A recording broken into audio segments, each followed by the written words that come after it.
Hello there. What is going on, everybody? We're doing Mando chat tonight. It is a day late. There was some Christmas party shenanigans going on this weekend, kind of threw the schedule into out of whack. But joining us tonight, you know him from a lot of my battle reports. A lot of times you just see his hands moving stuff around and you hear his voice talking trash when he's taunting me. But it is Sean Abbott. This is my buddy. He has actually just launched his own YouTube channel as well. So tell us a little bit about what you're doing over there, Sean. The YouTube channel I'm working on right now, it's a personal project. I'm just doing painting videos. Right now I have 2 assembly videos out. Just working on some Games Workshop stuff. I have my hobby table all back here right now. So that's really about it. I do my Instagram too, where I post up a bunch of my pictures as well. Yes. Sean is a much better painter than I am, and so it's always kind of inspirational to see, like, especially the extra craftiness you put into like a lot of your Legion minis. Like it started with Prison Squad, yeah, and it's just been kind of an evolution from there. Or also the level of magnetization you do. Oh yeah, that's I haven't done too much lately because I'm running out of magnets. But, yeah, that'll happen. It's been neat. Like expanding my hobby through Legion was a lot of fun, and like playing some of the GW. But like I'm excited about like the new clone stuff too. Oh yeah, I got my custom clone army of all like the characters based off my wife's RPG character. Yes, and one of the things I think that really helps us is like when you spend a lot of time customizing something, it makes you want to play that army that much more. It really does. It makes like, hey, this is the unit I made. It's like it's very cool. Yeah. So for you guys watching, Sean also kind of got me started on the Star Wars like Edge of the Empire and Force and Destiny, the Star Wars RPG from Fantasy Flight. And I think that's kind of why it was most appropriate to bring Sean in for this one, because this episode of The Mandalorian felt like an RPG episode. I mean, don't you think so? Oh yeah, it was almost classic meet your random party and do the whole job kind of thing. It was really RPG-esque. Absolutely. So with that said, before we go any farther, I do want to caution everybody for spoilers in case you haven't seen it. If you have not seen episode 6 yet, if you're not caught up, pause this video, go back and watch those, and then come back and you can hang out with us and go ahead and talk.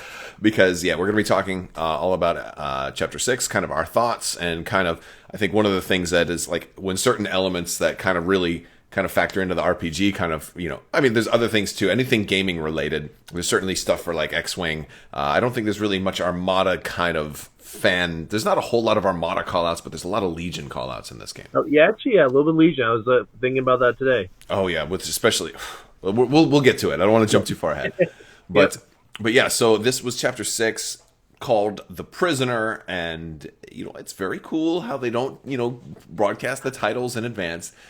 Yep. And the titles for these are kind of like, they're not really giving much away anyway. They're not. It's nice to be able to, like, that surprise, like, hey, is it someone is a prisoner, like, is he rescuing? Is he doing something good? Absolutely. I really like that aspect to this game.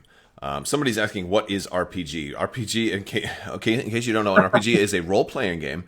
And think like Dungeons and Dragons, but the Star Wars version is just like Dungeons and Dragons in space. So Sean has usually been the dungeon or the game master, and he kind of leads the game, and everybody else plays. And so the specific one is it's basically Star Wars RPG from Final Fantasy games. From Final Fantasy VII.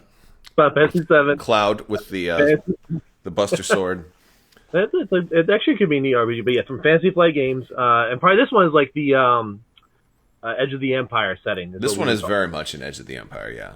I think that might be the most popular one. Although I'm kind of more of a Force and Destiny type of person, but really it's all the same game. It's just like, do you want to play a Jedi? Then you play Force and Destiny. Do you want to be like, Soldiers, Age of Rebellion? Do you want to be like a rebel pilot? Then you play Age of Rebellion, or do you want to be a smuggler? Then you play, That's really all it is it's which role. Exactly. And the beauty of these RPGs is that, like in one of my games, we had the smuggler who was a Jedi who was also a pilot, so you can do it all. You really can, although that it becomes expensive because that's a lot of books. It is. But we're tabletop gamers. We're used to the price. Yeah, but and the good thing is you don't even have to have that many because you can always borrow and you're like, hey, I was thinking of rolling a character in that book. Can I borrow? You know, oh, okay. You know, you can just use what you got. You can pool your resources, and it's pretty. I think I have a milk crate that I bring to every session. Yes, you do. So we kind of start this episode here with just the Mando kind of landing into a hangar bay. Honestly, I kind of was reminded of Return of the Jedi at first. I thought they were on an MC-80. I thought they were on like an old Home 1 or something like that when I first saw this because it looked so much like that, especially at a certain point they're walking up on the scaffolding. You have that angled kind of view. Yes. So Carlos is asking, do you use Ogdude's character generator? Oh, you do, man. You have. I definitely do, but I got that. You actually showed me about that. You showed that to me, and I fell in love with it. I used it. I need to reinstall it and all that kind of stuff for my. I like to make Inquisitors. It's really make good to manage the stats of my guys. Yeah, it's incredibly useful, especially for we kind of finished up the last campaign, but I still have them there. So we ever come back, and we have flexibility. If you want to say oh, it's it's 5 years later, you guys all have an extra 100 XP. I can just load them up and just all right, boom, boom, boom, boom, boom from there, or whatever, Hint, hint. I want an extra 100 XP. Oh yeah, I was gonna say you wish. I can pass any acrobatics check. Yeah, pretty much. But no, with the hangar scene, it's one of those. I love Star Wars hangar scenes because my brain goes, aren't they all gonna get sucked down in space? And I always forget about the particle barrier or whatever. Oh yeah, it would be funny if he got out and it just whoosh, he was gone. The end. That's how the show should end. They'd just be somebody forgot to turn off the force field. Everybody died. Yeah, okay. That's a shocker for you. You're right.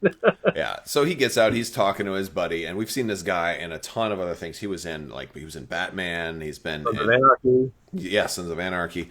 I forget the actor's name. I actually forgot to write that one down, but I think he's pretty well known.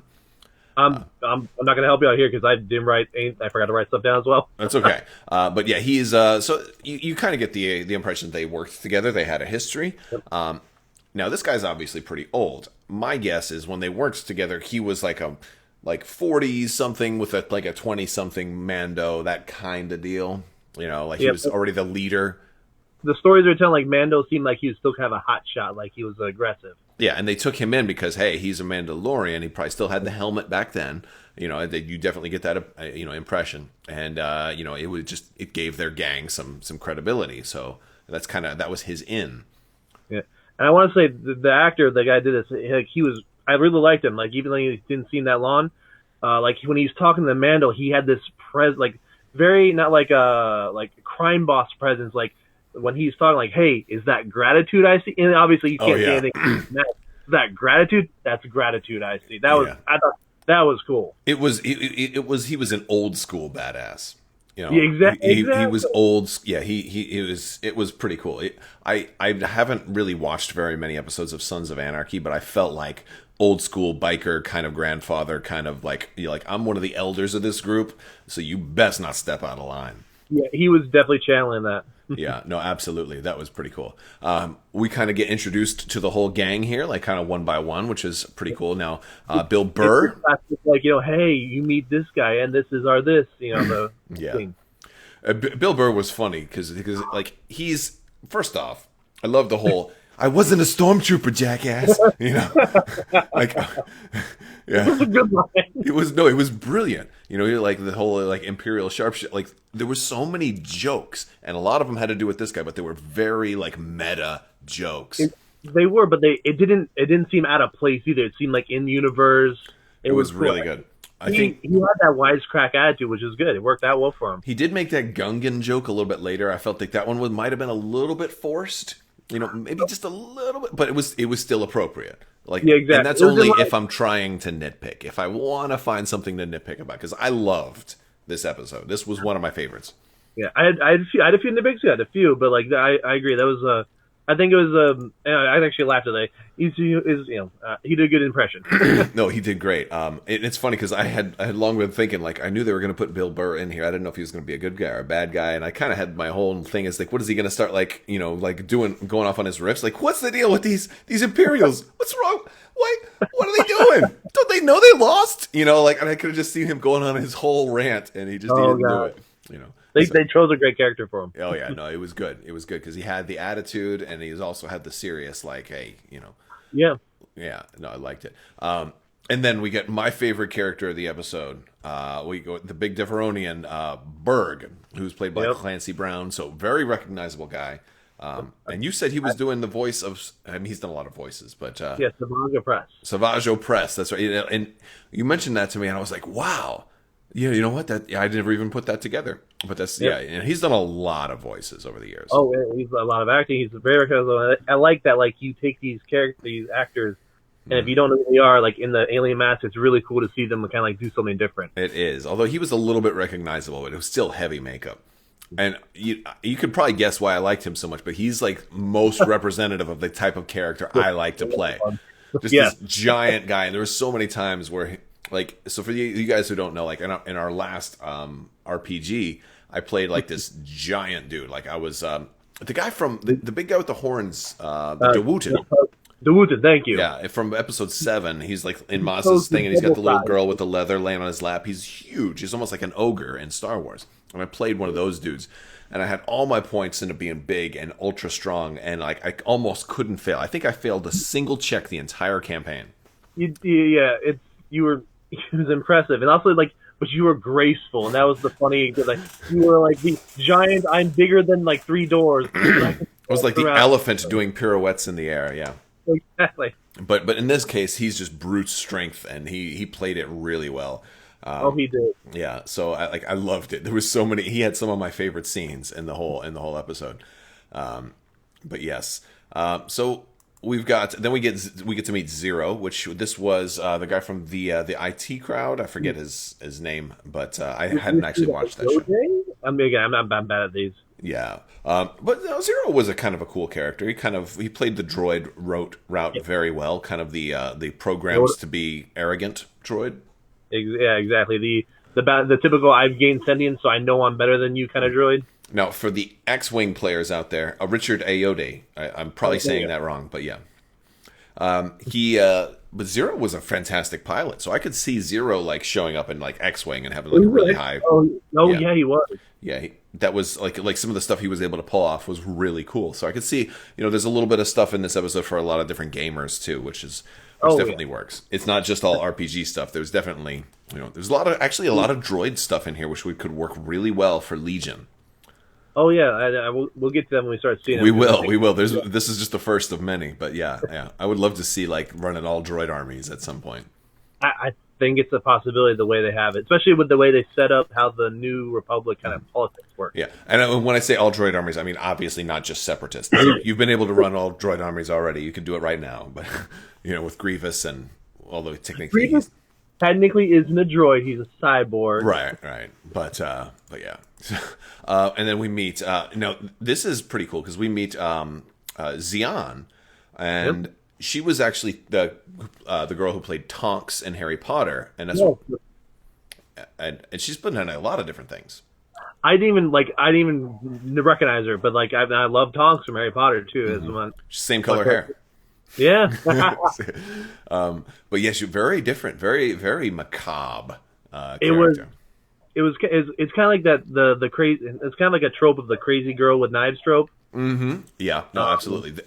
So much of this whole first season is staying very true to to source material, to like those ideas, and really that's what Star Wars was. It was a play off of existing tropes, like the hero's journey, and then those serials, those Saturday morning newspaper kind of. Yeah, so they hit another one here perfectly, and the thing I love about this with her scenes, I have a feeling we may see her again. Probably not in season 1, but I think we'll see her again some point. Because they gave her own music. Like when she shows up, you hear that violin, that fiddle, that very creepy, macabre fiddle, like that was something out of like maybe a 70s or 80s horror movie or something like that. It was so bad, I didn't notice that. Yeah, like watch it back again. When she first walks out, you hear like brr, brr. It's like that flat, kind of that minor key, that creepy violin that's playing during her scenes. And so I feel like the fact that they gave her own music means we may see her again. Yeah. I have a question for you. So it's all implied in these conversations that she and the Mando had a thing. Oh yeah. Now you think it's like I'm thinking because I'm the way I like. Okay, did they really? Did he keep his helmet on the whole time? Was it a lot? Was it just like over the pants kind of stuff, or did they actually kiss? Yeah. I'm sorry. No, absolutely. Like that's, and they kind of hint there, and she's like, a lady never tells, right? So I think you're kind of left with the assumption that there's definitely the possibility that a Mandalorian is allowed to take off his helmet. Like maybe that's one of the times they're allowed to, is if they're being intimate. That's true. We don't really know, right? Or it could be just like that's how she teases him or something like that. Yeah, that could just be her way of poking fun at him, you know. Yep. And maybe there's, I don't know. I don't want to get like too much into like, you know, different types of Star Wars intimacy, but like maybe he was like massaging her Leiku and that was intimate for her. You know? I don't know. Hey, yeah, but you know, I mean, like they were obviously they were close, you know, and in combat there's a whole different types of like bonding that can take place. Exactly. So somebody like camaraderie and all that. So maybe it's just like, hey, that's how they got to know each other so well. Yeah. Could be. Margot Robbie should have been as her. Oh, it's kind of like the Harley. She was kind of a Harley Quinn. Yeah, she was kind of a Harley Quinn. I can see that. Yeah, that's from the chat. You know, so thanks, Tyler. And so they all kind of take off, and of course the Mando was not happy about them having to use his ship, especially having the droid pilot it, and the droid's starting to go through his personal files. So this droid is like nosy as I'm like, dang, droid, you are not a protocol droid. Yeah, going through the comms and all that, like it's personal messages. Mm-hmm. Let's check his browser history. Oh, guys, look what I found. He likes little green things, you know. Oh. And no, it's funny because like that was kind of the insinuation that Bill Burr that you know it, like said later on, and it's just like, what do you Mayfield? It's like, what kind of stuff are you? What kind of sick things are you into, man? But I want to point out, like the first like maybe 20 minutes of this episode really had me thinking that the Mando's name is actually Mando. Now this started out as a joke from a guy that we know. At Sci-Fi City, like Marcus was saying, like, oh, his name should be Mando, and I'm like, oh, you know, that would be funny because it's hidden in plain sight. Everybody calls him Mando. You'd think they're just saying it for short, but wouldn't it be funny if that's his name? I mean, we've already got Lando, you know. Mando's not too far off. Yeah, but in this case, like his old friend is like calling him Mando. It's like Mando here is gonna think I worked with Mando. Like he says it like in place of a name and not as a reference. Like it's very casual. It maybe it's like he seems like he was a very young hotshot. So when he took up the Mandalorian, like becoming a Mandalorian, he like, hey, my past is gone. I'm now Mando. Yeah, like I think that's his chosen name. Obviously, his parents didn't write that on his birth certificate. Right? Like, well, let's just call him Mando, just in case he gets, you know, in case we get taken over by Mandalore, then he'll fit right in. You know. Yeah. But so another thing, so that message that we get to see more of it later. Do you think that's the past message, or is that a new message? Oh, I think that's the same message that we saw at the beginning of episode 3, where he was finally coming back, and Greef Karga's like, "Hey, take the mark to this one," and I think it's the exact same message. I think he just saved it, or he's going through the logs. I think that's what he's doing here. And Zach, actually, I'll bring that up later when we start talking about the very end, because I kind of agree with you. Mm-hmm. Yeah, I think so. So as we're flying away, starting the mission too, we get a kind of a good look at the station, and this is kind of cool because this told me, hey, it's not a Mon Calamari, it's not anything that we've seen already. This is a whole new kind of station. It was taken. It kind of like the station from Armada a little bit. I was going to say it does kind of remind me of the station from Armada, although we only see it from the top down. But somebody else brought up that this is based off of very, very similar to some of the original Ralph McQuarrie art. And so like that I can see that. Yeah, I could see that, like a little bit more, some design changes and some moderning and making it a little bit more modern. But you get a thing for the sharp lines. I can see that like on the edges of it. Mm-hmm. Point. Yeah. So that's kind of cool. I love when they go back to the McQuarrie art. That's always a safe bet. Right. And the concept art at the end of these episodes are always beautiful too. They are really cool. I love how they end the episodes too. So during the flight, they get into their shenanigans. The Deveronian's going through his stuff, and it's like, "Hey, stay out of Oh yeah, it's just you could see like the tension from the beginning. He's not happy to be on this mission. He knew it was too dangerous. He didn't want to go after a New Republic ship, and they started giving us like, "Oh, you still hate droids, don't you?" So Yeah, they're constantly ribbing on him, and a lot of, like I said, you can see he's tense, and it's amazing as an actor. Like, he portrays so much emotion by just having a helmet on. he's really like Pedro Pascal's doing a fantastic job in this too. Like, there's a couple of other scenes where his body language tell you so much that words. I agree. Yeah, no, absolutely. And yeah, so they like this is where like all the jokes kind of come in. They talk about the whole lover scene. Have you seen his face? Have and then Bill Burr's with the maybe he's a Gungan using the one to take off or use a mask. I sounded kind of like an Italian Gungan. What's the matter? Using it like a little lasagna. Oh man, but yeah, to me it's actually kind of funny because I think some people feel like we should leave like the prequels behind, but that was a great reference to bring it in. It's I the prequels have grown on me over the years, and like it or not, they're part of the universe. They're more canon than some of the books that I've spent hours reading, so I have to accept it. Yeah, no, they're absolutely there, and the Gungans too. The thing is, a lot of people judge all Gungans by Jar Jar Binks, and he was the different one. Like, they were a warrior race. Yep. What's that one general guy with like the General mustache? Tarpos? Cool. Yeah, thank you. Yeah, he was or Captain cool. Tarpos. He was captain, but he's probably a general now. He's a bombad general by now. He died. Well, I mean, I think they probably all died, but yeah, I think he died in the Clone Wars. I can't remember. He might have. He might have.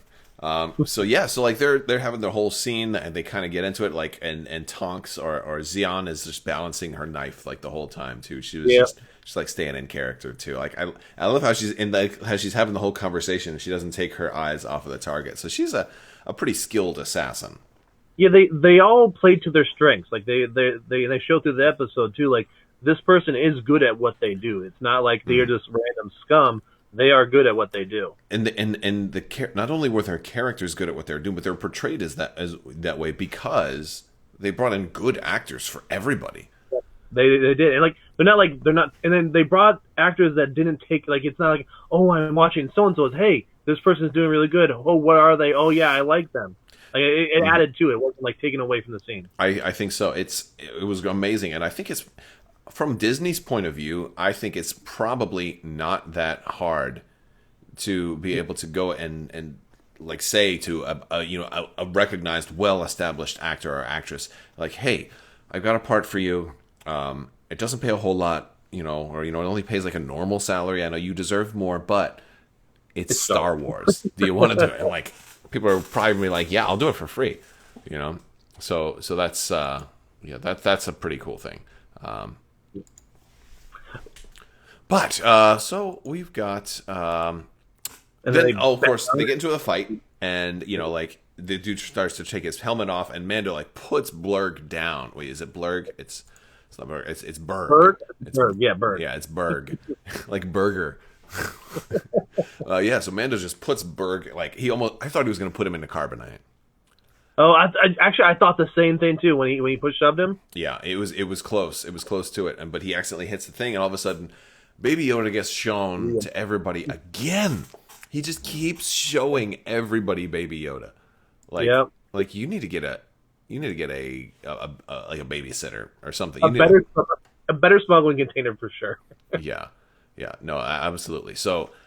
Yeah, I don't understand. Like, he still has a lot to learn, and so, Bill Burr kind of just picks up the baby. He's like, what's going on? Like, it amazes me, like, how people can just treat, a baby Yoda and, oh yeah, like, and just kind of like toss him around and like it's nothing, Yeah. Look at that face. How would you ever want to do anything bad to that? I don't know, man. I don't know what's wrong with these people. But yeah, I brought a little pop. Yeah. Ready to train, are you? Oh, yes, I'm ready to train.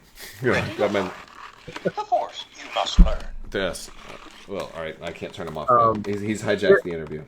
Right. I like, and this is shown off to me, like, Bill Burr, like, he got a little creepy in there, which is really good. Like, I might try to be a pet owner again, kind of thing. That was really good line. Yeah, it was, and then he drops him. Like, are you kidding me? And I know a lot of you guys in the chat are talking about kind of like the end of the episode right now. We are going to get there, so I'm not ignoring you guys. But we are going to get there. And also, we'll probably can't answer anything, but any super chats will guarantee get answered by the end of the episode as well. So they get to the ship, come out of hyperspace like absolutely no tact from this droid at all. Which is hilarious. And that's when, of course, Baby Yoda gets dropped. And, of course, Mando's quick to just put him away. And you can tell he was like, Mando's normally a lot more like, I'll take all of you out. But he knows, like, all right, I'm outnumbered here. And these guys are all pretty darn good. So I don't know. He doesn't want to risk Baby Yoda getting hurt. I think that's probably a good part of it, too. He's like really trying to, it's like, you have him right now. You shouldn't have him. But he's not in danger just yet. And of course, he gets dropped. And then I thought somebody was about to die right there. Oh! See, I was curious. I was gonna play. I thought someone was getting knocked around a little bit more. So that brings up, like, how does gravity work in those ships? Because it seems like, I guess it's all at the bottom. I guess then I'm trying. Maybe I'm going too sci-fi in it. Well, it has something to do with the laws of, like, what's most feasible for the budget of the show, because they can't have everybody hanging from wire all the time. But that's fair. they did that in Star Wars Resistance, though. They had the artificial gravity go out in one of those episodes, which was in the season 2, I think, like, I don't know, episode 2 or something like that. But so, like, they have kind of at least addressed it. So this artificial gravity is apparently like one of the most important things on any, that never gets knocked out. Somehow. It's the last thing. Yeah, it has like 17 fail safes, so it's never getting knocked out. So they dock with this ship. Mando's able to open it. They all kind of get on board, and Bill Burr kind of hangs upside down, and yeah. So I think at this point you sort of see, like, he's in charge, but he's kind of not, because even like them, like, do I go first? Like, yeah, you always go first. Like, he's showing kind of those cracks in his veneer of a leader. Well, I think I think you're exactly right. It may be that he has recently been promoted to leading the team, and he's like a rookie in this particular role, and that might be why he's so aggressive, because maybe he feels like he's got stuff to prove. I completely agree. Especially when they get to later when they have the guy hostage, like, he is not keeping his cool. Oh no, yeah, he's definitely like Mando's obviously the veteran here, the one with the most experience. Now, we get a lot of little interesting things as they're walking past these prison cells. We see a lot of different races. We got that alien that was in Solo, the original pilot. Yep. I forgot what it's called. Yeah, I forget the name of the race, but they had him. They had a couple of. They had a big monster thing. I think there was this one that had like an ex-Imperial, and I thought there were 2 Imperials. Like, there may have been 2, but the one guy that I have up in the photo here, I think, because there were some hints on Twitter, I think this is the guy who played Kitster from episode 1. Now, he's not a really popular character, but basically little Annie on Naboo, when he's fixing his pod racer, he had the 3 friends, the girl, the boy, and the Rhodian. So this was the boy. I think this is Kitster. Oh, the actual actor, or like, okay, the actor, yeah, not the actual character, because he'd be really really old. But because the Star Wars show has always kind of done this jokey thing about how, like, Kitster's the most important character ever, and all of that, and so he's like they love this guy, and so I think they kind of got him in the episode as a cameo. It seems like they did a lot of characters show. They say, hey, you guys want to come back for one episode? Yeah, well, this episode was full of cameos. I think there's more that we still haven't even figured out, like who was in some of the makeup for, like, the big monstery guy and stuff like that. I had, like, no idea what that monster was. Like, what piece is that? What species is that? The very, very beginning, too. Like, there's so many characters that are looking at the Mando when he first walks off his ship. Then some of them are blurred out, so you can't fully see them. So those could have been other, like, cast and crew, like maybe the guy who holds the boom mics or something like that. It's a cool way to... but that's a cool thing to do for people that are working on your show. Like, hey, man, we got a part. You want to go be on this one so you can tell your kids, hey, that's me in that show. It's awesome. It's cool. It keeps that, like, the loyalty to the people that make Star Wars, that make the universe that we love. Yeah. Now, to kind of introduce the RPG here, because I think we get to a point where we see our first despair kind of get rolled, is where Berg is like, does something that I would want to do. I'm like, hey, let's make this fun. Oh, there's a mouse droid. I'm gonna shoot it. Okay. So I think this is like I would say maybe a success, but Like, you succeed, you do shoot it, but there's a despair, you know. And what's going on, Bleed Green Productions with the super chat, X-Wings. Oh, there are X-Wings, and we're going to talk all about the X-Wings closer to the end of the episode. Thank you, Sarah. But yeah, so do you agree? Like, do you think that's because that's more than? Yeah, it's a mouse droid, so I would definitely say it's not like it's not a despair. I would say it's a lot. He wrote a lot of a threat. He wrote a lot of threat. Okay. Because those maybe like the GM had the idea, like, you know what, these droids are gonna show up. I'm just gonna make it sooner because, hey, you made a lot of noise with the threat from that shot. Okay, because also at the same time his Mayfield was like, "What are you doing, man?" Like, trying to get him to stop, and he's just like, and he wouldn't. But that sounds like something I would do just to the party. I thought of that actually.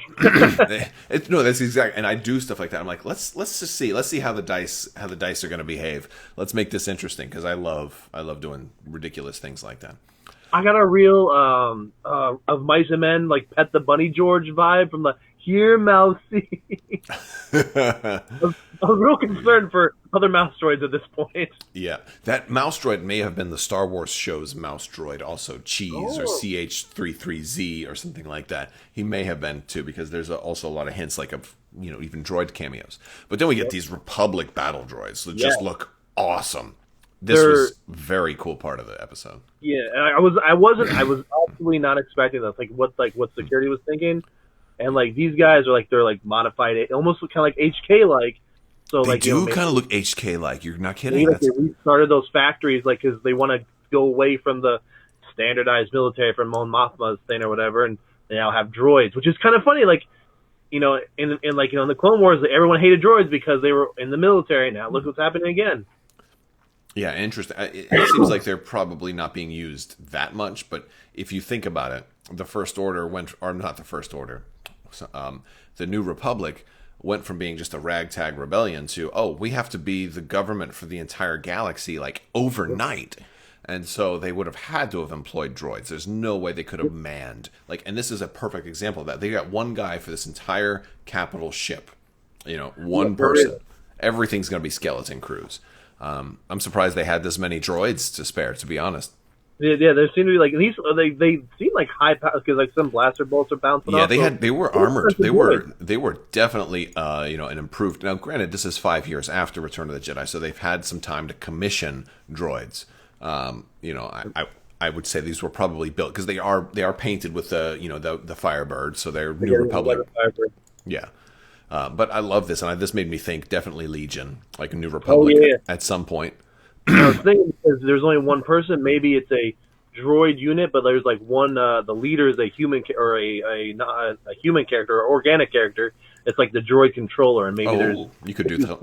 If you kill the droid controller, they now have to act in the AI order kind of thing that Legion has right now. Right. Wow. Different mechanics of that. So we get this whole scene where the Mando kind of just shows up behind them, and he's crafty, and I wonder if he learned those tricks of just showing up in unexpected places. If he learned that from Baby Yoda, because Baby Yoda will just teleport, right? And so I feel like Mando is just you know what? Oh, I'm gonna be over here. I'm surprised. He just somehow got around. I mean, maybe the hallway. Hallways are pretty strict. You learn Star Wars, but he's got that visor too. He's there's a secret passage over here. Everybody's distracted. He's paying attention to everything. He's not just single. He's not laser focused on only one thing. So he shows up and he get a great fight scene. And this is another kind of opportunity where you're seeing the inevitable betrayal that's going to happen, because they have a time to go and help him. Yeah, and Mayfield's hold on, don't help him. Look, we can't bring him back with us. Maybe they'll kill him. Yep. So I was a little annoyed watching that. I'm like, what are you doing? Come on, Bill Burr. You're better than that. I think he too, he was showing off. I think he's a little bit showing off too. He was showing them, hey, this is what I can do to you. He definitely. There was a little bit of and when he was done, he almost flexed when he was done. You could tell he was breathing heavy, and he had the whole "come at me, bro." He had that body language that was just amazing. He had the slight arc in his posture. His posture changed, and you could tell he was in kill mode.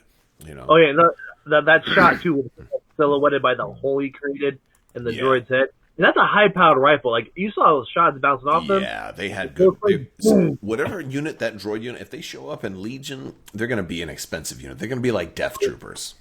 I agree. At least black dye with maybe like a red. There's definitely some red in there. Black and red, yeah, I could see that. It'd probably Armor 1.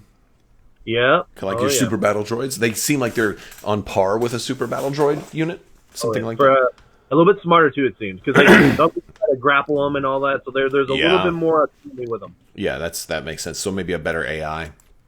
So we get to the bridge, and then we get like one of the most awesome cameos of the episode. So Matt Lanter is here, and he's playing the pilot, not the pirate. I got pirates on the brain because Conlon, or Lando, my 3-year-old, had a Santa hat on today, and he's running around the house. He's trying to say ho ho ho, but he's saying yo ho ho. And I'm like, what are you, Pirate Santa? And he's like, you funny daddy.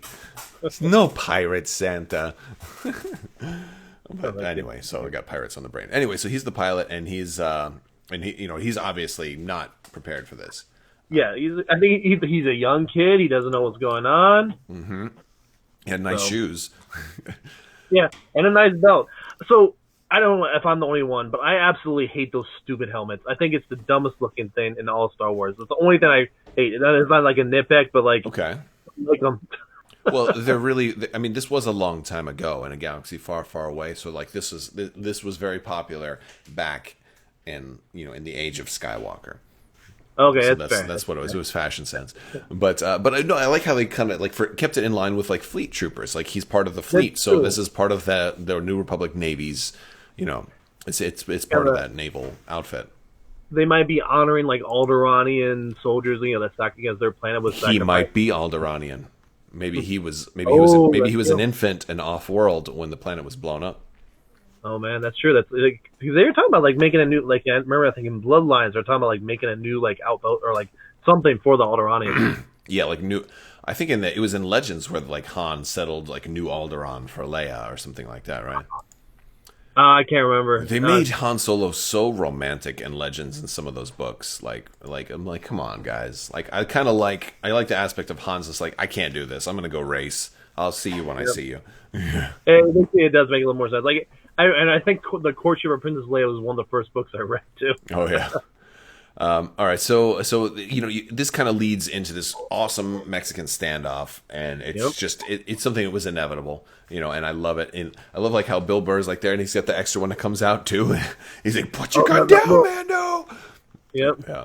And like it shows that crack. Like this is where he went from, "Hey, I got this," to, "Oh crap, my whole plan just went out with one little thing." Yep, pretty much. So that is and of course the whole thing happens here, and I feel like this is another RPG moment because Xion, tries to throw a knife and defuse the situation. She certainly hits the guy. She might have even had an advantage in that she stops her team from wanting to kill each other. But there was definitely a despair. Maybe there was definitely a despair, maybe even double despair, but depending on what exactly this was going to call in. But yeah, so she downs this guy. They all kind of like, oh, okay, I guess situation resolved. Yeah, that's what this is. I guess this is what we're doing now. It shows Mando's like he is an honorable dude. He doesn't want to do bad things. I like that he's not an anti-hero. He's still a good guy. Yeah, and there's a line. It's like, do you have any idea the type of heat you're going to bring down on us? I think the first time I watched that, I was thinking he was just talking about the beacon, but he's talking about like killing somebody in the New Republic now puts you on their radar. Like his ship was not on their radar. That's where they went. He's like, now they're going to be coming after us if we kill somebody. And I think that's something like they're still a newer government, but they're not powerless. They might be over exaggerating how they respond to things to make a point. He's like, dude, they have Starhawks. Yeah. Got these tractor beams that can pull you from planets away. Yeah, they won the Battle of Jakku. We don't want them coming after us. So how far after the Jakku is? Well, Jakku was 1 year after Return of the Jedi, and this is 5 years. So this is 4 years after that. So Starhawks are still they still have them. They're still new. Yeah. It's probably even a couple other. I'm hoping at some point we'll get to see even newer ships, but there's going to be a lot of older ships we're still going to see. So So they. So no, they, go ahead. yeah, all right, so they leave. They're going to look for this, and then all of a sudden you get two of these heavy droids or one of these heavy droids, and I think this is like one of my favorite moments in the episode, where Berg like just goes and picks this thing up. He's just like, I'm just gonna grab it, and I have a feeling like these droids are big. Like, these droids were probably meant to be They like look heavy. droid equivalents.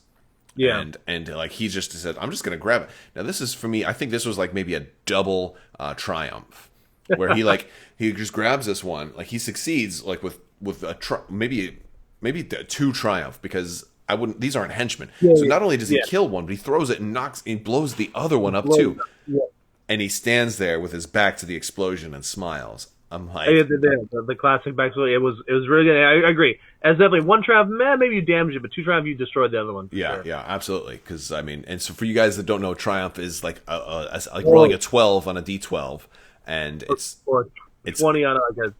Yeah, it's basically like a critical success, and if you get two of them in a roll, I mean, and it's possible. I mean, there's even some rules for getting three of them in a roll, but that's unheard of. I don't think I've ever seen 3 triumph before. I haven't seen it yet. I've seen 2 like once or twice. As a GM, I'd be scared of it. What the player could do with that. Oh goodness, yeah, that would be fun. I'm like, oh, you guys instantly get 100 XP to spend right now, and then we keep going. Go. I'm gonna go to the bathroom. You guys assign your XP. Like I mean, like that would be interesting. So they get to the cell. They pull out Quinn. He obviously has got history. He's the brother to Xeon, and he's like, this is the guy who left me behind. So he's obviously talking about an older job. I feel like they're talking about like the Outcast 3 thing. Is what I felt like if they kept referencing that. Maybe that's what they're talking about.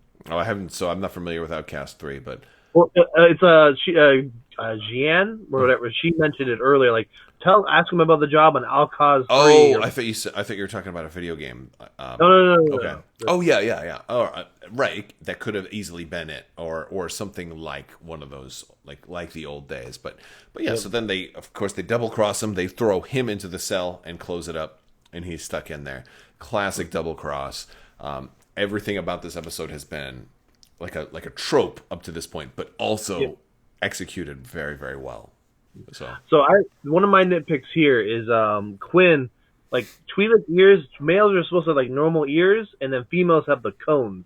Yeah, and like you don't see her cones, and he's got like this head thing on that's like covering the whole thing. So that's my little Star Wars nitpick. He seems like he's a little bit of a rogue. Like he's like he does things differently. Also, I'm not familiar with Twi'leks having quite such pronounced fangs. I don't think so either. I don't know if it's. They could be like a different race of Twi'leks. Oh, yeah, it's gonna be. That's very true. Yeah, and so that might be it, or maybe they're maybe they've had modifications. They might have had genetic modifications as well to deliberately, like maybe they're vampires. Does Ryloth? It's Ryloth, right? Yeah. It's Ryloth. Yeah. Does Ryloth have like vampire lore, because they could be Twi'lek vampires? I mean, they got the shaman stuff, so man, it's possible, yeah. Who knows, man? Maybe they ran into a night sister and she cast a hex on them. They did a lot of the males would sharpen their teeth too, so maybe she is trying to exemplify males, some way. Or maybe it's their competition who can get the sharpest teeth, and so they keep going back and forth. Yeah, but she was hissing a lot too. It's true. I think one of our if I play a Twi'lek, I'm gonna hiss a lot more guys. No hissing, no hissing in the RPG is the new rule, right? Exactly. Yeah. So Mando doesn't take Mando very long to break out of prison. He knows they all saw Baby Yoda. They're going to leave. They're heading back to his ship. He does some quick thinking, lassos one of these guard droids, pulls him in, snatches that gun, pulls the arm off, rips the arm off, and gets a little extractor tool thing. I know, that was very cool. So I was like, all right, I was like devastated for a second, because the cool thing is when they fired in there, like the blaster just kept bouncing off the walls too. So. Yep. Until it finally dinged his armor and slowed down. I'm at the point I thought they were going to take this show in another direction, where they were going to take Baby Yoda to what's his name, the Grief Karga. Grief Karga. Thank you. I blanked for a second. I thought oh man, this is where it's going to get real tense, and he's going to have to find Baby Yoda again. Yeah, I don't want somebody to steal Baby Yoda from him and then him have to go on a rescue mission again. That's what I thought. I agree with you. I thought that was going to be the case. So when that came around, I was just like, oh, please. As soon as he got out of there, Now all of a sudden it turns from hopeless to, oh my gosh, new turn for the episode. And that turns into a horror movie. Exactly. I'm just about to say he became the monster in a horror movie. It was amazing. It was so well done. Like first he gets to the bridge, like starts closes every door he can find. Now they can't make it to the ship, and communications gets cut off. So like the droid is just like, I can't talk to you guys. You guys can't hear me. What's going on? I like how he kept going as like, apparently I cannot talk to you. So yeah, and then Baby Yoda starts messing with the droid. And Baby Yoda's just like, all right, let me go see what's going on here because I can sense my master's in danger. You know? I think he is, because he's, again, 50 years old. He's smarter than toddler. Like we keep thinking like he's like toddler, but I think he's smarter than a toddler. I think he's a lot smarter than a toddler. But he just likes, but he also, since he's physically small, he wants to sleep in his toddler's bed. So that's, I mean, or maybe that little thing. Because honestly, at the beginning, you see him in that crib, you think he's a baby, but he's I feel like he's growing really fast for a 50-year-old baby, you know. But yeah, so the droid starts looking after him, and there's have like this whole kind of horror movie vibe on the ship where the droid's the monster and Baby Yoda's like hiding. And I swear they'd find new ways to make him even cuter every single episode. It's nuts. And at the same time, like Quinn is just like abandons his sister, and it's like, what about her? Yeah, what is wrong with this guy? Even the guy who's like, I'm gonna steal this baby, Bayfield's like, dude, nice family. Like it's neat. Like you can see, like even among like villains and scum, like this guy's a bit much. Right. Well, he knows too that like loyalty amongst thieves only goes so far, and so if you're willing to abandon blood at the drop of a hat, how am I supposed to trust you? Yeah, but it like wasn't even less than like what 10 seconds. Like she's gone. I know. I'm like, dude, the door, like, we could probably get this thing open. You know, like, I feel like you could, like, yeah, so this dude is, like, this dude's just terrible. He wants out of there. He is completely, he's super evil. If this was D&D, I mean, I don't even know what alignment you give him. Maybe chaotic evil. Yeah, at least neutral evil or chaotic evil. He's, like, bordering, like, I think he's chaotic evil with enough intellect to be able to hold it together just long enough, you know? Yep. Yeah. But he's not crazy killing everybody, but like he's a. I think you got him out in a village, he would probably murder everybody. I think he has the potential to be a murder hobo. For sure. Oh yeah, for sure. Yeah, I mean, if you're gonna abandon your sister like that, you know. Okay, and then you get the fight with Berg, and this is another one of my favorite scenes because nothing phases this Deveronian. Oh, for real. It's I think it's a point too. Like the Mandalorian is not invincible. He has, as we saw with the Mudhorn, stronger things that are stronger than him are like physically are something he has to really work around because he's not dealing with it well. Like Berg almost. I thought Berg was going to win from us. Like, oh, maybe they're going to me the Berg show. I did too. Like I was rooting for Berg for just a little bit because I kind of envisioned my own self in that RPG scene. I'm like, oh, he's going to use this whistling. Nope, they'll smack his thing away. So, like, and the cool thing here is a lot of cool things that happen in the scene. You realize he does have some of those whistling birds. Still. Yep. So I think now are they all gone? They may. Yeah, that is a good question. I think they're. Let us know in the chat if you think he's got any whistling birds left, because I think they're probably all spent at this point. And why didn't they work? Like they worked really well against stormtroopers. You don't need line of sight, so they should have just or maybe this guy's just too tough. Maybe that, or like the enclosed space, like they kind of because like when they did the stormtroopers, they arced around a little bit more. Maybe they were like pinning off the walls and couldn't get to them. Maybe we could go with that. Or maybe he had them ricochet against the floor, so then that kind of messed up their targeting or something like that. We got a couple of people that think that was the last of them as well. I think he needs to reload at this point. He hasn't kind of reloaded. He needs to hit up an armory. But he did just get paid at the end of this episode, so he might be able to finance a little bit of that. So yeah, Berg, and then the cool, like he flamethrowers him, and Berg's got like the devil horns and coming through the fire smiling. I know, and he's smiling through it like a Diablo kind of. Weren't they like called devils or something like that? And like when episode 4, like the first one you saw in the cantina. Yeah, he had they're called. They're completely different now. Right, but I think I think it was the Decipher Star Wars card game, and like the guy's name, the Deveronian that was there, like it was like there was in his flavor text, there was stuff about like how he faced a lot of prejudice because everybody thought he looked like a devil and stuff like that. So it was. I think in the RPG too, like if you look at the speeches, they do mention that as well.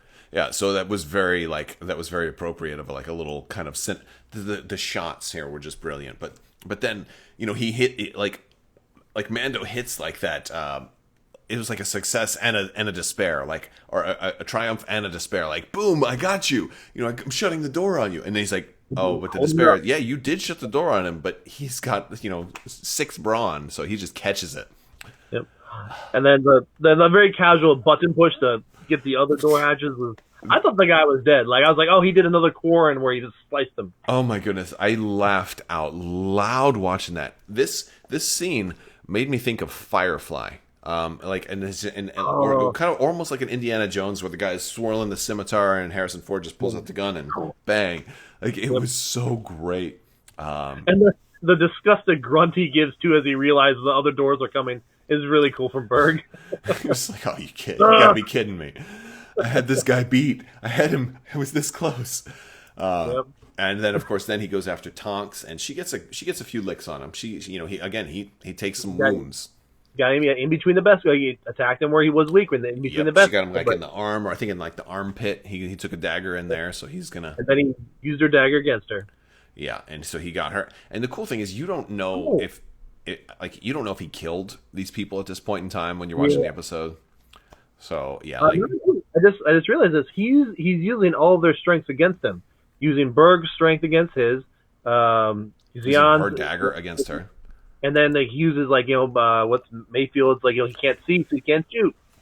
Oh yeah, I guess the lights are going out, but I love this whole scene of like the lights going out, and he's spooking him too. Like he really spooked him, and he scared the poop out of him.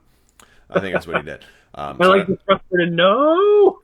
I know, it was great. So I loved all of that, and then he finally comes after Quinn, and then Quinn's just like, "Hey, you got to take me in," and it works.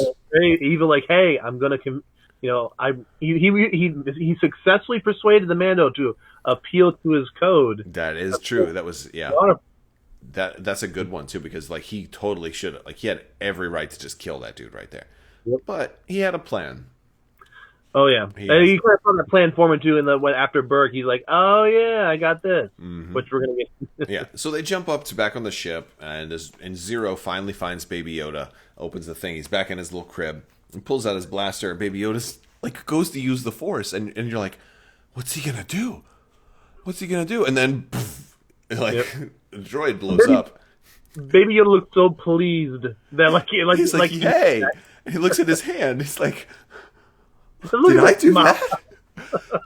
This was the best scene of the episode, probably. Yeah. Even though maybe I'm a big fan of the Berg scenes, but this was just the absolute most amazing thing right here. He's like, "Oh my goodness, I need to do that some more." It was great, and of course it was the Mando behind him. Mando didn't even everyone else. He kind of fought. He just straight out killed the droid. He hates droids. Yeah, no, it was amazing. So the only thing Mando. So this is from the chat. The only thing Mando kills in this episode are droids. Yep, the one guy Xion killed. That's true. And of course Mando certainly facilitates some of it. He kind of sets it up a little bit. Yeah, this last part he didn't directly kill them, but he kind of helped kill these. Or I don't know if he might Rand. We're going to talk about now. But I think Rand was running to an escape pod at the very end. He might. You never. I'm not sure. It's kind of unclear how much damage happens. So he drops them off. He gets paid. No questions asked. And of course then he's leaving. And of course they launch this fighter. Now this is a cool fighter. I have no idea what it is. I believe it was from the Clone Wars. I saw some other people talking about the specific ship. It's not something that I've seen a whole lot, but I think it's cool. No, it's a very cool looking ship, and it's in great condition too. So you can tell this is his that dude's his pride. Oh, Cad Bane, that's right. Cad Bane had one of these ships. Yeah. So this one will probably show up in X-Wing too. So there's some love for X-Wing players in this episode. And then they're getting ready to launch this thing, and all of a sudden we see oh wait, what's this thing here? And then the X-Wings show up, and we get Dave Filoni himself, the creator of, like, basically the godfather of X-Wing right now. And, so loving that we get Dave Filoni in an X-Wing. And his name was Wolf, too. I have to say, like, he I think you're the one who told me, like, he loves wolves. Like, that's why there was wolves and Rebels. Yep. And his name was Wolf. And I didn't even know that was. I didn't even watch the credits the first time. I was thinking, what are they going to call it? Is his name going to be Wolf or something like Wolf Yularen's grandson or something like that? But yeah, so very, very cool. And actually, all 3 X-Wing pilots were people from one of them was the director of this episode. And then Deborah Chow was the other one. Was the director of episode 3, and actually she's doing episode 7 of next week's as well. It was Trapper Wolf. Yeah, Trapper Wolf. So we got a whole bunch of directors, and of course Dave Filoni, who's a lot more than just a director. But now some people were criticizing this scene, and so we need to talk about this a little bit right now. Yeah. First off, I agree. Let's talk about the acting. Their acting wasn't great. First off, you can't get hung up on this. It's okay to nitpick it, and I get it, but please don't get hung up on the acting because, look, these guys aren't actors, right? This was a fan service. That's exactly what this is. And so I think it's important not to get caught up on something that's just meant to be a little cameo, a little Easter egg. But I think it kind of goes an extra step to show like that maybe they were disinterested pilots. They were just like, oh, it's boring now that we don't have a war to fight anymore. See, and that's the angle I was going to go. Because I was a little like, man, they didn't even hail them or anything to start firing. And that's great. Like people were talking about how they sent out it looked like the gunship was coming out. So maybe like they reacted. They didn't follow their rules of escalation. Yeah, there should have been some kind of communication or something like that. Like, and again, I don't know if they just decided, hey, this is the end of the episode. Let's just do something cool because the plot kind of needs somebody to save the day. But yeah, I feel like if there was a weak point in this episode, this might have been it. Like a couple more lines of dialogue, like that. We have orders to shoot any pirates on sight. Like that would have been huge because then they would have explained, hey, there's a pirate problem. They have orders to shoot any pirates on sight. A little background to why, like, hey, this recognized light. There's a distress call. Maybe one of our agents is stuck. Again, still there's the whole. If it's distress, when they want to figure out what's going on first. Yeah. But you had to. There's a little of a what's the word? Extend your disbelief. Suspend your disbelief. Yeah. Suspend your disbelief. Yeah, you got to just kind of go with the fun of the episode for a little bit here. But yes, so some people are bringing up the tracker was from a Supermax transport, so it certainly looks at this point like, hey, these people just, they hijacked this prisoner transport, and now they're launching a gunship at us. So, I mean, I can understand that angle as well. Yeah, I agree, because I think Mayfield said, like, if they call that down, they're just going to destroy this ship. So, like, maybe the contingency for prisoners is if it gets taken over, they just destroy it, which is pretty brutal, but, I mean, I guess it works. Yeah, the New Republic's not perfect. I mean, and that's kind of, that could be, there's always like there's always been a little bit of duality. Like, where you can argue that the Empire actually brought some law and order, and things like that. True. And this show is kind of exploring that a little bit. I also liked that these were T-65 X-Wings. Again, we're closer to the original trilogy. Yeah, I was like, they have the little cup thing that the T-80s have, and it's not. No, yeah, it's definitely a T-65. Now, I would imagine at this point they probably do have T-70s, but they're probably closer to the inner rim. They're probably closer to like Chandrilla and Hosnian's system and all of that stuff. It's like their vital assets, not this outer rim stuff. Right. So they're probably having to use everything they can, and so T-65s are, if they're still flyable, they're still in service. And that might be brought up as a good point. Like they're disinterested pilots because hey, there's all these pirates on the outer rim. We're just not going to deal with this. Let's just shoot this. And it didn't show the station blowing up. So maybe they did just damage vital systems. Like, hey, targeted strikes. But right, that's actually a really good point. We didn't see this station completely destroyed. They may have just been shooting to disable, and that's certainly possible. I like the idea. And so, if you don't see you die in Star Wars, it can come back at any time. Yeah, you absolutely can come back. We do kind of close on all of the other the other scum and villainy kind of in the prison cell. So you're kind of told, hey, he didn't kill them, he just locked them away. It was a very nice. an honorable guy. He did not kill them. Yeah, although you did see Berg's horns kind of broken, and he's got a headache, so it slams really hard. Probably not, probably kicked him out. Yep. But I one of the shots, like the last image I have to go through all of this, is from the Mando's cockpit when he's like turning around and says, he says to to Baby Yoda, "It's like, I told you this wasn't a good idea." But I want to pause and like bring some attention to detail here. There is a lot of attention to detail in this show. And one of the things I always look for when I'm really into something is on a reflective surface. I always look for like the camera and the spotlights above and the boom mic and all of that stuff, because every once in a while, like maybe it's just something as simple as a character has a pair of sunglasses on and you can see the camera crew in the reflection of their sunglasses. Yeah. Well, the Mando's plate, and he's in his cockpit, right? They're showing him. You can see the front of his ship and the hyperspace lines like flying through the reflection. Like I don't see anything there. I don't see any camera equipment. Right, so. Exactly. So I would imagine they either cleverly hid the camera stuff or they've gone back and digitally added all the right stuff in the reflections. Because I'm always looking in his armor or in his visor for like boom mics and camera crews and things like that. And I haven't seen any of it, So like... And this is just a really good way to illustrate that, the fact that you can see like the cockpit lines and the deck plating and the hyperspace lines in the reflection is just a really, really nice, credit to the people who are really showing attention to detail here. It gives you that immersion. It's really.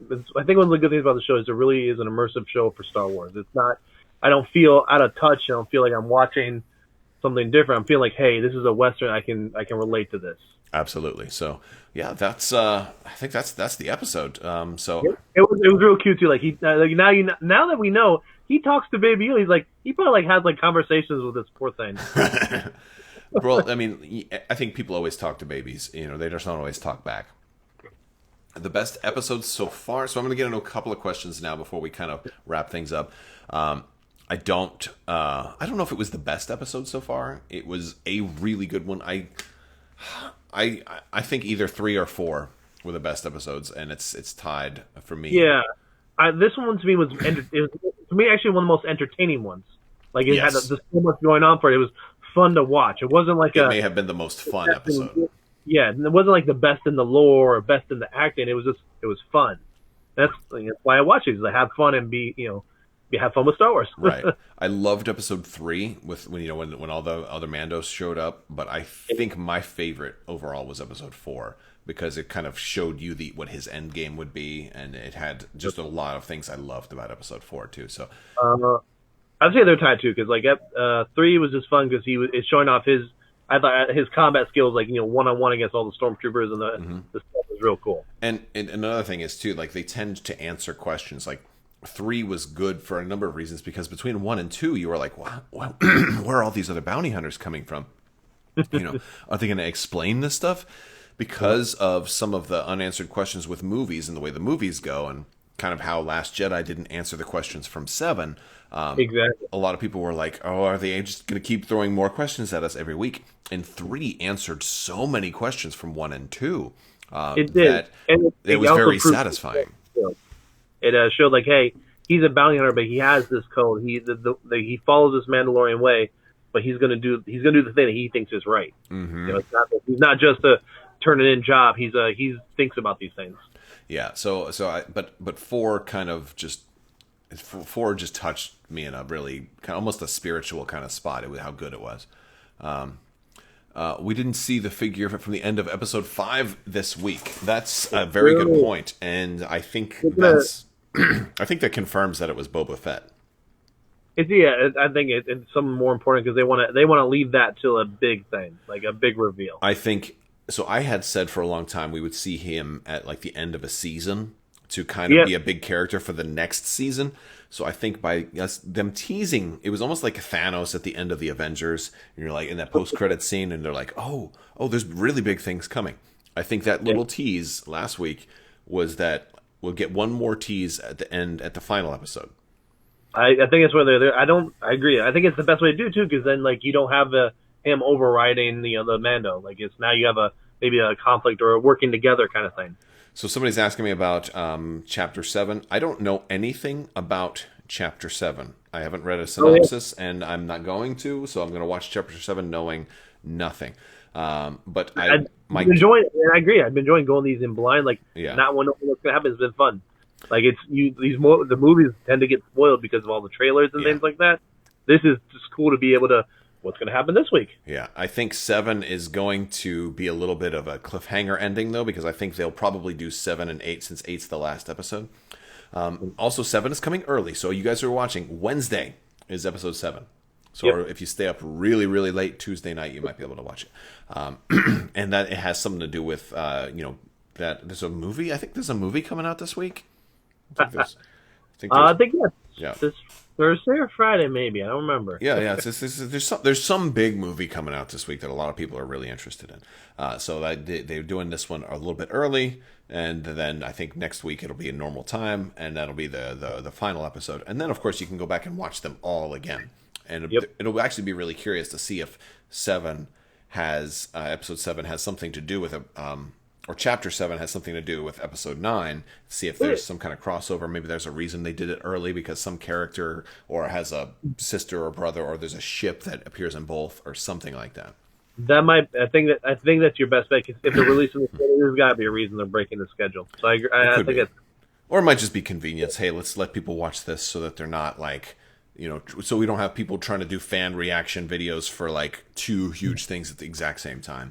That is true. Like, you don't want to compete because so far the Mandalorian's doing really good, and you don't want to like draw numbers away from the movie you're trying to promote. I don't want to go see that new movie. I want to stay in and watch the Mandalorian tonight. That does make sense. That makes a lot of sense. So that's that's basically it. And then I do want to go back. I do want to go back to our super chat from Bleed Green.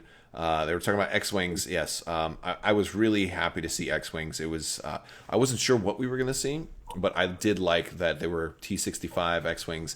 I think maybe we'll get some new pilots. It's an option. We could get some new since they are canon characters now.